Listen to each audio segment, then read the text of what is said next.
సంవత్సరాలు కాదు గౌరవ ముఖ్యమంత్రి గారు తెలియజేసిన అధ్యక్ష, మీరు ఇంకొక దశాబ్దం కూడా ఈ రాష్ట్రానికి ముఖ్యమంత్రిగా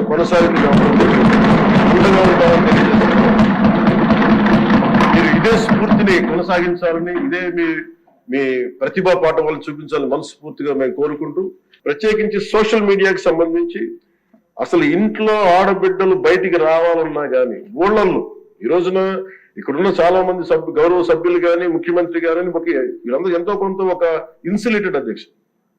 కొంతమంది అధికారులు తెలియచ్చు, లేదంటే మనుషులు ఉండొచ్చు, ఇవన్నీ ఉండొచ్చు, కానీ నిజంగా సఫర్ అవుతుంది ఊళ్ళల్లో ఆడపిల్లల అధ్యక్ష.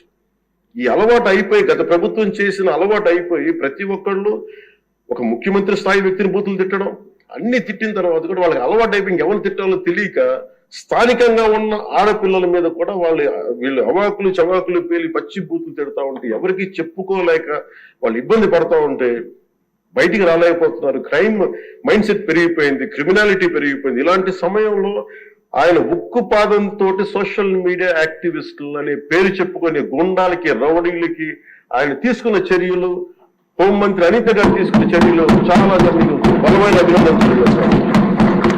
ఇదే కొనసాగాలని కోరుకున్నాను అధ్యక్ష. This should be a continuity of the entire governance. మన అడ్మినిస్ట్రేటివ్ లో ఒక భాగం అవ్వాలి అధ్యక్ష.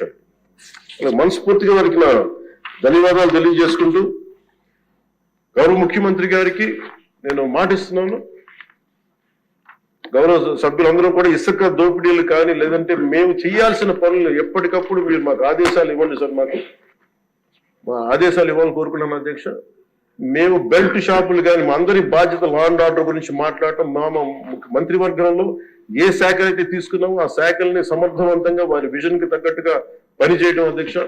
ఇవన్నీ కూడా మేము ఆయన ఏ కళనైతే కన్నారో ఆ కళ నెరవేర్చడానికి, పూర్తి చేయడానికి మేమందరం సంసిద్ధంగా ఉన్నామని తెలియజేసుకుంటూ, మీరు ఇంత టైం పట్టింది. ఇది పోలవరంలో జరిగిన వాస్తవం. ఇప్పుడు మీరే అర్థం చేసుకున్నారు కదా. ఎన్నోసార్లు చెప్పినా, బట్ అయినా చంద్రబాబు నాయుడు అనే వ్యక్తి గోబెల్స్ మాదిరి అబద్ధాల మీద అబద్ధాలు చెప్పే మనిషి. కాబట్టి ఎన్నిసార్లు చెప్పినా కానీ వాళ్ళకున్న ఆర్గనైజ్డ్ క్రైమ్ చేయదగ్గ ముఠా మా దగ్గర లేదు. కాబట్టి అబద్ధాలకే ఎక్కువ ప్రచురణ జరుగుతుంది.